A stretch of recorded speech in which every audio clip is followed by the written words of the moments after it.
In early 2022, Nintendo announced that they will be closing the Wii U and 3DS eShops. The date of closure will be the 27th of March 2023, a few weeks for the time this video goes out. So in this video, I'm going to go over a few games that I think you need to play before it's too late, as well as a few honourable mentions. So let's not waste any more time and get stuck in. First up, we got Dr. Luigi. Dr. Luigi was created for the Year of Luigi in 2013, and this was to celebrate the 30th anniversary of Luigi. The player must clear a field of invading viruses using pill capsules to eliminate them in a tile-matching fashion. Even though the reception to this game was average, this was an excellent reimagining of the Dr. Mario game. It featured extra modes as well. The game plays just like Dr. Mario and looks absolutely amazing.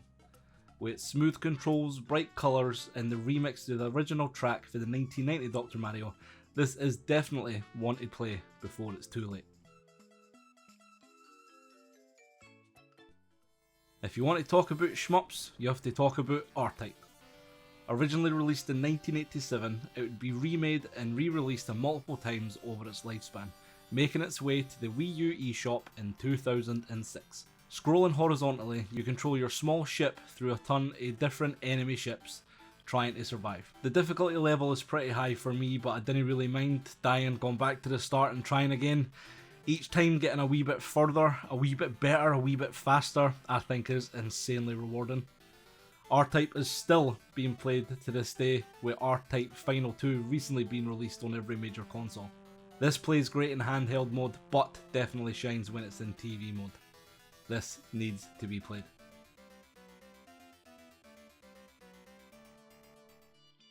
Lone Survivor: The Director's Cut. When you think of survival horror games, you wouldn't usually picture 32-bit graphics or even it being scary, let alone any kind of atmospheric. Lone Survivor is a post-apocalyptic survival horror game and absolutely crushes it. With twisted enemies, dark and brooding levels, and excellently unsettling score and multiple endings, this will have you hooked. Released initially as a flash game in 2012, it was later ported to the PS3 and PS Vita in 2013. Later it'd be released on the PlayStation 4 and Wii U, with a more recent release on the Switch, Super Lone Survivor. If you're a fan of survival horror games, you will love this. Now, time for something a bit upbeat. Wario Land 4 was released in 2001 on the Game Boy Advance and later released for the Wii U eShop in 2014. You play as Mario's evil, but much more fun, counterpart Wario. After Wario reads an article about a mysterious pyramid found deep in the jungle, Wario sees this as his opportunity to make some serious coin. Wario Land 4 plays very similar to that of every other Mario game really, but sure there's nothing wrong with that as they're pretty much the staple of side-scrolling platform adventure games. Again, this looks outstanding and has some pretty sick cutscenes. If you didn't have this on the Game Boy Advance, you need to get this on the Wii U eShop. Nano Assault Neo is a twin-sticks multi-directional shooter released on the Wii U eShop in 2012 and later released on PlayStation 4 in 2014. On a microscopic battlefield made up of human cells, you battle the deadly Nanostray. You guide your small capsule ship in a 3D environment battling the enemy particles. As the music thumps in the background and the lasers fly, you quickly forget all around you. The action is extremely fast paced and the overall design is intricate and stunning. If you love shmups, you've got to get this.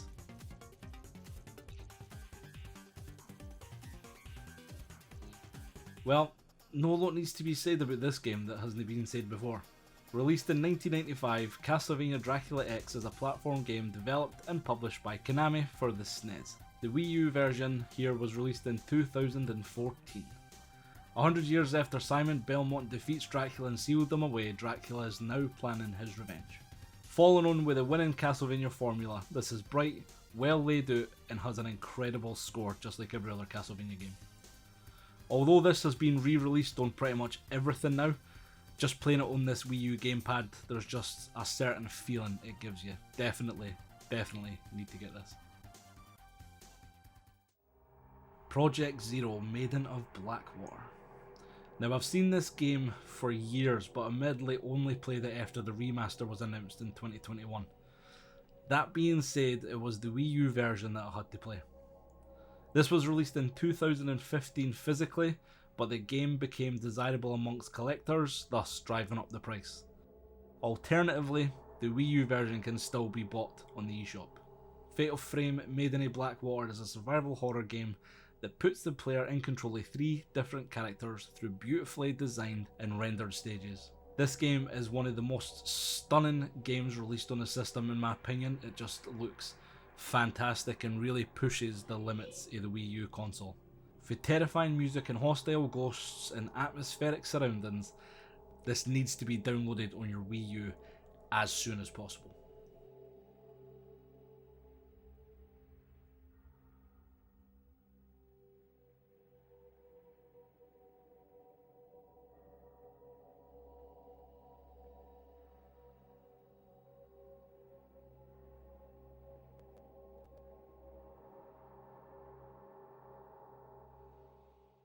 Now, I hope you've enjoyed the video so far.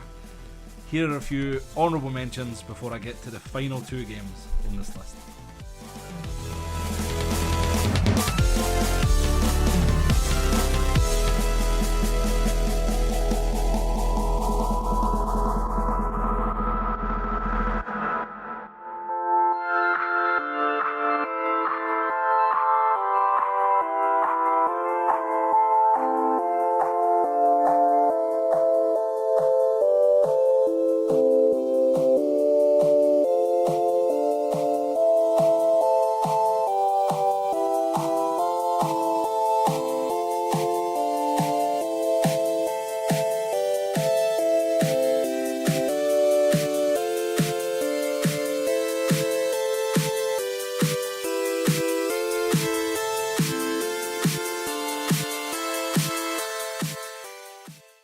Sin and Punishment on the N64. Sin and Punishment is an arcade-style rail shooter released only in Japan for the N64 in 2000. Now this is a forward-scrolling type game played for the kind of third-person perspective. You control your character from left to right, you can jump and roll dodge, all while controlling the on-screen aim reticle you need to destroy enemies while avoiding their incoming fire. Now I did find controlling on the Wii U gamepad a wee bit confusing sometimes, but with time it kinda came as second nature. Firefights can be pretty frantic at times, with action being very fast paced. And although this was a Japanese exclusive, the entire in-game dialogue is in English. Why this was never released officially in the West is anyone's guess.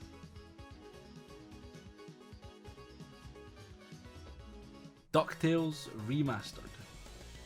The DuckTales Remastered, this is a high definition remake of DuckTales released on the NES in 1989. This was released in 2013 on all major platforms, and it features a 2.5D perspective with 2D hand-drawn character sprites and 3D modelled levels. You play as Scrooge McDuck and you must travel across the world in search of 5 treasures to further increase your fortune. Levels have been expanded in the modern release, thankfully, obviously, with new life being given to the game and the returning voice talents of Alan Young, Chuck McCann, Rusty Taylor and Terry McGovern being the icing on the cake. Definitely a game to be played no matter how you get your hands on. And there we have it guys, there's a few games that I think need to be played before it's too late.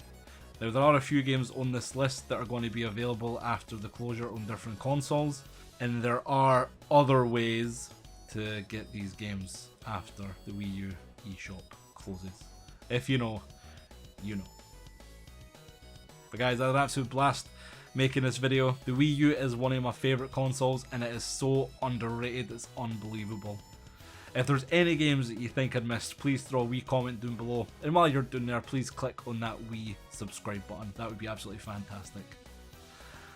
And sure, see you in the next one. Bye for now.